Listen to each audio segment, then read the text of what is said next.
They said John Deere was untouchable. They were wrong. In factory towns across the Midwest, something unthinkable is happening. Layoff, closure. The iconic green machines that once defined American strength are being boxed up and shipped out south of the border. And farmers, they're walking away, not just from a brand, but from a belief system built over generations. Why is one of the most trusted names in U.S. history losing everything? Who made the decision to move America's farming heart offshore? And what's left when the last John Deere plant shuts down? This isn't nostalgia. This is economic warfare, and you're going to feel the fallout. What's happening? Once upon a time, owning a John Deere tractor meant freedom. It meant that a farmer could work the land with confidence, fix his machine in the barn, and pass it down to his son. But in the past decade, that freedom has eroded, replaced by restriction, litigation, and digital lockdown. And now, the very machines farmers trusted have turned against them. Imagine buying a pickup truck, but needing a licensed dealer's permission just to change the oil. That's what John Deere has done to farmers. Their modern tractors are no longer just machines. They're software-locked computers on wheels. And unless you have Deere's proprietary codes, you can't fix even a basic engine fault. The outcry wasn't immediate,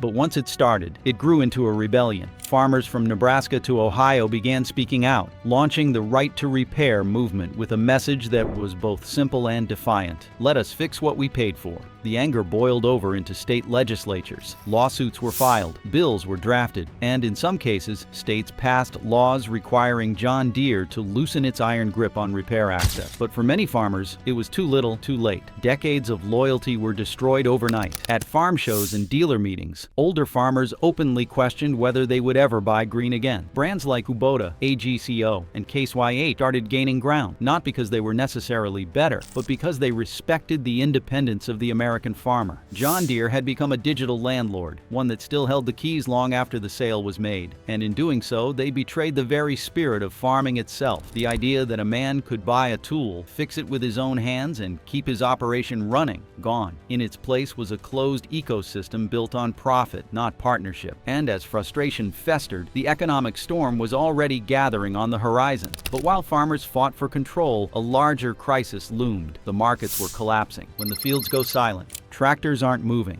Not because the technology failed, but because farmers can't afford to start them. Across the United States, the agricultural economy is in free fall, and the numbers are terrifying. Since the year 2022, the price of corn has fallen by 37%. Soybeans have dropped by 24%. Wheat is down by more than 35%. These aren't minor fluctuations. They're economic sinkholes. For farmers, those falling prices mean less profit. And when margins are thin to begin with, it doesn't take much to throw an entire operation into chaos. Farmers who once bought new equipment every 5 years are now pushing machines well past their limits. Tractors from the early 2000s are being held together with duct tape and hope. Auction lots are flooded with rusted-out machines that should have been retired years ago, but nobody's buying. Deere's own dealerships are feeling it too. Showrooms are empty, not because of supply issues, but because no one's placing orders. Salesmen are staring at silent phones. Mechanics are watching service bays sit idle. The demand didn't just slow, it crashed. And this isn't just about farmers tightening their belts, it's about the complete collapse of financial confidence. High interest rates have made borrowing nearly impossible. Fertilizer and diesel costs are through the roof. And with no clear export recovery in sight, many growers are simply choosing not to plant certain crops at all. Why grow when it costs more to harvest than to leave the field fallow? For John Deere, the consequences are brutal. When farmers stop buying, the entire supply chain collapses. Manufacturing slows, layoffs return, and investor confidence erodes. But at the root of it all is a hard truth. It's not that farmers don't want new equipment, it's that they simply can't afford it. And just when it seemed like things couldn't get worse, John Deere made a move that turned outrage into fury. Because the next announcement wasn't about layoffs or repair restrictions. It was about leaving the country. We dug through over 200 pages of filings, trade data, and testimony to bring you this story. So if this helped you understand what's really happening, consider subscribing. The Mexico meltdown. In a decision that sent shockwaves across the country, John Deere announced it would shift significant manufacturing operations from the United States to Mexico. The justification? Cost optimization. The impact? Catastrophic. Factory jobs, some of them held for 30 years, were packed up and shipped south to Monterey. Deere executives claimed it was a strategic move: lower labor costs, proximity to global supply routes, and increased flexibility. But for American workers, it felt like betrayal in its rawest form. The optics were devastating. A company built on American soil, praised for its commitment to rural communities, was now outsourcing jobs just months after issuing mass layoffs. Workers in Waterloo and Ankeny saw the writing on the wall. This wasn't just a shift in strategy, it was an exit plan. And while the spreadsheets might have made sense in boardrooms, they made no sense to the people who had spent their lives assembling those tractors. The same hands that built the brand were being told they were too expensive to keep. Worse still, Deere tried to soften the blow. They promised to maintain high-value manufacturing in the U.S. and reinvest in innovation. But to the men and women in shuttered plants, that promise felt hollow. Jobs weren't coming back, wages weren't being replaced, and the message was clear: profits now came before patriotism. This wasn't just about economics, it was about identity. What happens when an American icon no longer makes its products in America? What happens when loyalty is met with outsourcing? And the person who took it most personally, the man already on the campaign trail, because Donald Trump wasn't just angry, he was ready for war. And John Deere had just made itself a target. Trump versus John Deere. It didn't take long. The moment John Deere announced its decision to shift manufacturing operations to Mexico, President Donald Trump came out swinging. But this wasn't a quiet press release or a diplomatic reprimand. It was a full-scale political assault. At a fiery campaign rally in rural South Carolina, Trump took the stage, pointed straight at the cameras, and delivered a thunderous message. If John Deere wanted to abandon American workers, they would pay the price, literally. With a pounding fist and roaring crowd behind him, Trump declared that any John Deere product manufactured outside the United States would face a punitive 200% tariff upon re-entry. Not 10%, not 20, 200%. The crowd erupted. For Trump, this wasn't just an economic move, it was a cultural line in the sand. If you take our jobs across the border, he shouted, you're not selling those tractors back to us like nothing happened. This wasn't policy, it was performance. But it resonated. Across working-class communities, Trump's message landed like a sledgehammer. For families who had watched factories shut down and rural towns hollow out, it felt like someone was finally punching back. It didn't matter if the tariff would hold up in court or even work economically. What mattered was that someone powerful was publicly shaming a company that had long enjoyed an untouchable status in American agriculture. John Deere, for its part, scrambled to control the damage. In statements released through press wires and earnings calls, the company defended its decision as strategic globalization, claiming the move would optimize resource allocation while maintaining domestic core operations. But no amount of corporate jargon could compete with Trump's plain-spoken fury. For Trump's base, John Deere had crossed a moral line. And in a nation already deeply divided over what it means to be American, Trump wasn't letting anyone forget it. The real impact of his words wouldn't be felt in applause. It would be felt in the market. While Trump raged from the podium, a foreign competitor had already begun rewriting the rules. And the next chapter wasn't coming from the Midwest. It was coming from Beijing. China breaks the bargain. American farmers were sold a promise, one that said China's rapidly growing population and shrinking arable land would make it the ultimate customer for U.S. agriculture. Politicians, economists, and global trade advisors all echoed the same prediction. China would buy American grain, American soybeans, American corn, and even American meat for generations to come. The narrative was simple, seductive, and optimistic. In the year 2012, that optimism hit its peak when China briefly became the largest buyer of American soybeans. Farmers across the Midwest began planting with one eye on the Pacific, believing they were feeding the future. But what came next was a betrayal, one not forged in a trade war or by tariffs alone, but by China's strategic shift toward food independence. Rather than rely on unpredictable imports and volatile trade relationships, China doubled down on self-reliance. Through government subsidies, land reforms, technological upgrades, and infrastructure investment, China began building a domestic agricultural engine that didn't just reduce demand for American crops. It undermined the very foundation of U.S. farming export logic. Chinese soybean production increased by nearly 60% over the last 10 years. The country invested in genetically modified seeds tailored to its climate, built massive water diversion systems to irrigate previously unproductive land, and poured billions into state-owned farms to ensure consistent yields. As a result, American farmers suddenly found themselves with excess supply and nowhere to send it. Between 2022 and 2024, American corn prices fell by 37%, soybeans dropped by 24%, wheat by 35%, and beneath those numbers lies a deeper pain. Silos sitting full, prices below break-even, and loans that can no longer be repaid. China didn't stop buying because of a trade spat. It stopped buying because it no longer needed what America was selling. What had once been framed as a temporary tariff battle under President Trump in his first term revealed itself as something far more permanent, a reordering of the global food trade. The myth that China would be the eternal buyer of American crops is gone, and with it, a central pillar of U.S. farming economics. But China didn't just stop buying, they started building. And what they built next wasn't just about crops, machines that harvest them. The Red Tractor Revolution. John Deere was once synonymous with global agricultural excellence. It's its very existence. The vanishing farmer. It did not happen all at once. There was no great collapse. No single moment when the American family farm officially died. It was slower than that, quieter. One auction here, one foreclosure there. A generation passed without sons or daughters returning to the fields. And before anyone realized it, over 50% of small family farms had disappeared from the United States in less than 40 years. This wasn't just an economic shift, it was a cultural loss. Knockoffs in the farming world have matured into formidable players. Backed by aggressive state support, they've scaled up production, reduced costs, and refined their designs. Today, in regions across Africa, Southeast Asia, and parts of Latin America, these red and gray machines are displacing John Deere equipment, not through superior engineering, but through affordability. A Zoomlion tractor can cost up to 40% less than its American counterpart. For small and mid-sized farmers in developing economies, that price difference is not just a bargain, it is a lifeline.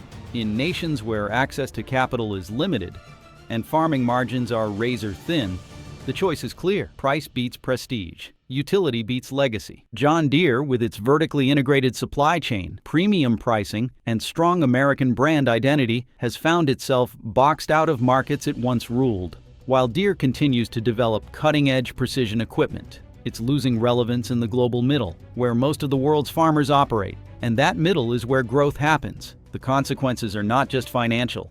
They're symbolic. America once exported more than food and machines. It exported the idea of itself. Strong, innovative, industrial. But in this new landscape, the face of farming innovation is no longer painted green. It is painted red. And while Deere fights to defend its top-tier customers with autonomous tractors and AI-driven sprayers, an entire generation of global farmers is learning to operate Chinese machinery and finding that it works just fine. Deere's answer to this wasn't just to cut prices. It was to look to the future, to bet everything on automation. Even if the technology was cheap, even if the global markets were fair, there's still one more piece missing from the farming equation. Because even the most advanced tractor can't harvest a field if there's no one left to walk it. Fields without hands.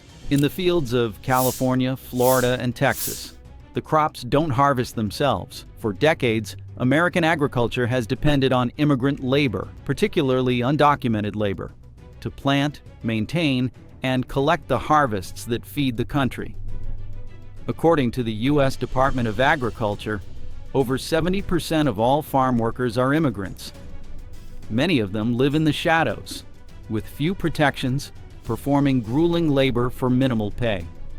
But under President Donald Trump's new wave of immigration crackdowns, that labor force is evaporating.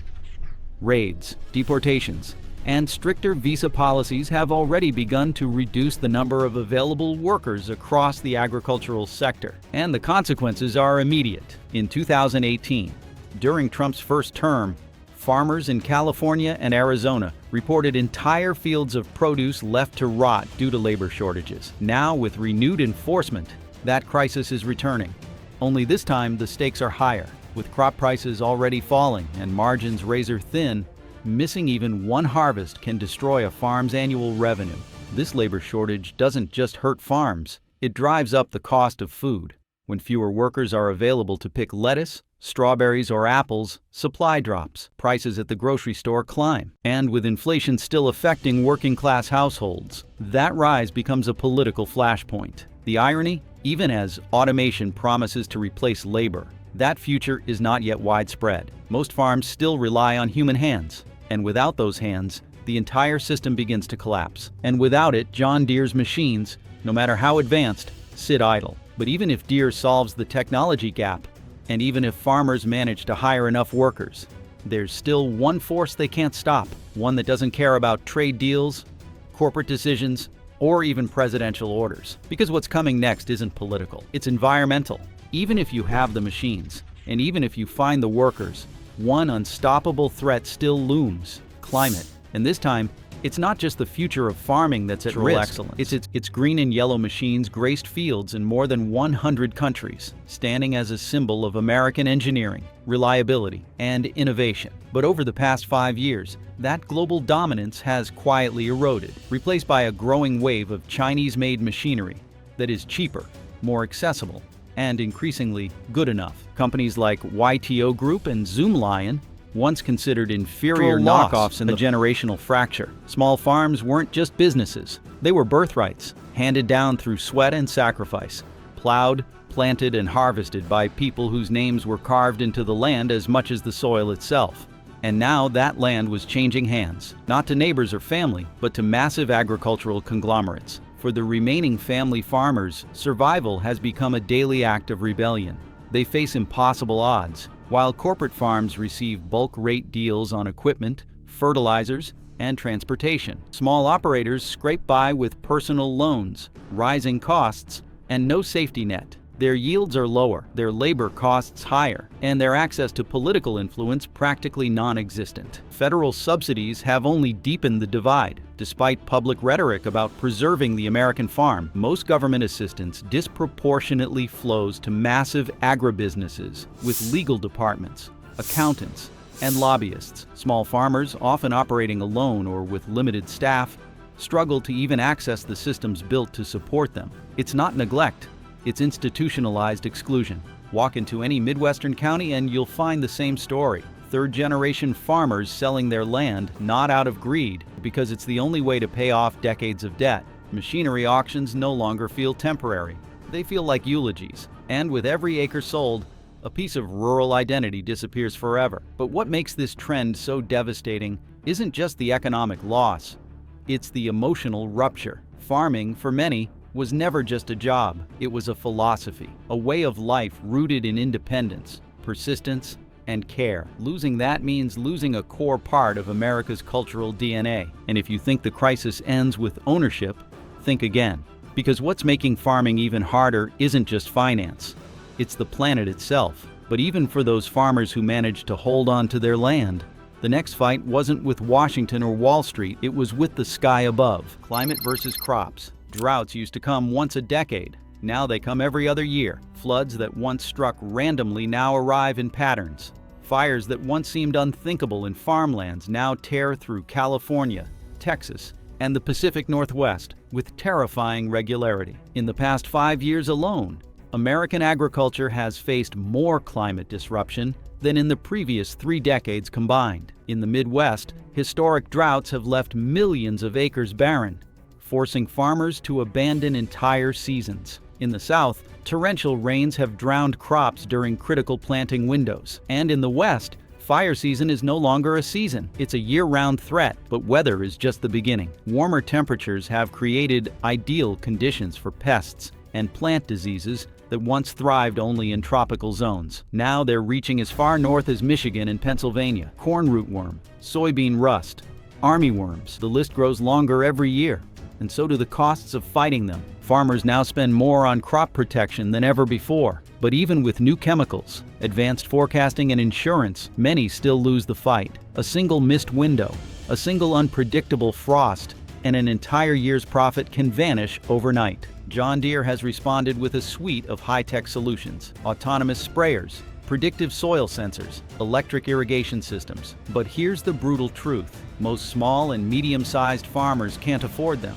These climate-friendly tools come with premium price tags. For many, they might as well be science fiction. And even if they could afford the hardware, climate instability is pushing insurance premiums so high that many growers can't risk planting high-value crops at all. Instead, they fall back on low-margin commodities, knowing full well they're digging deeper into survival mode. The emotional toll is crushing. These are not one-time disasters. This is the new normal, and it's turning agriculture from a life's calling into a perpetual gamble. Even in the face of economic collapse and environmental chaos, some still believe there's a way forward, but it will require a total transformation. Farming's last lifeline. Despite the devastation, all is not lost. The American agricultural sector is not dead. It's endangered, and like any endangered system, it can be saved with the right interventions, bold leadership, and a willingness to break from outdated models. It starts with access. Farmers need more than subsidies. They need liquidity. Low-interest government loans, rapid access credit lines,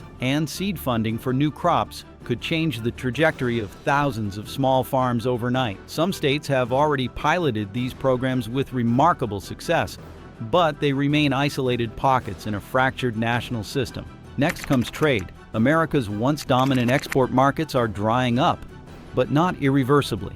With the right diplomatic strategies and bilateral trade deals, the U.S. can reestablish agricultural partnerships that prioritize quality, sustainability, and fair pricing. But that means treating farming like a strategic industry, not an afterthought. Policy must shift too. New bipartisan legislation is being drafted to support regenerative agriculture, local food systems, and precision farming. If passed, these programs could level the playing field for farmers currently overwhelmed by corporate giants. Then there's technology. John Deere still holds the keys to some of the most advanced ag tech in the world. Self-driving tractors, electric combines, AI-powered crop monitoring. If they choose to make these tools accessible, not just to the mega farms, but to the family operations, they could redefine their legacy, from corporate villain to comeback hero. But that choice lies with leadership, and time is running out. This isn't about going backward. It's about evolving forward, faster, smarter, and with more equity. Farming doesn't need to be rescued with nostalgia. It needs to be redesigned for resilience. But as the dust settles, the most important question still remains. Who's going to feed America in the next decade? Who feeds America now? This isn't a story about tractors. It's a story about trust, survival, and the future of the most basic thing any nation needs. It's food. For 2 centuries, American farmers powered the world.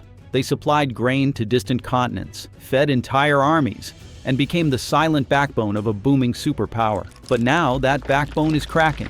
John Deere's role in that story is complicated. It once represented the best of American engineering, reliability, grit, innovation. But today, it stands at a crossroads. It can choose to help rebuild or continue to retreat behind profit margins and quarterly reports. Because the truth is clear, if the next generation of farmers cannot afford to work the land, they won't. If they can't repair their equipment, they'll walk. If they can't compete with foreign prices and survive climate disaster, the fields will go empty.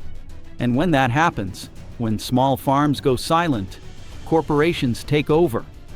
Not just in name, but in function. Fewer hands on the soil, more algorithms in the boardroom. That's not just a business shift, it's a cultural extinction. But there's another path, one where new farmers rise, powered by technology but grounded in community. One where the children of immigrants, veterans, and climate-conscious entrepreneurs reclaim agriculture not just as a livelihood, but as a mission. The future of farming is still unwritten, and it doesn't belong to boardrooms in Chicago or Beijing. It belongs to all of us, to the workers, the growers, the people who still believe in rebuilding from the ground up. So what do you think comes next? Is John Deere too far gone? Or can the soul of American farming still be saved? Let us know in the comments. And if this story opened your eyes, share it with someone who still believes the land matters.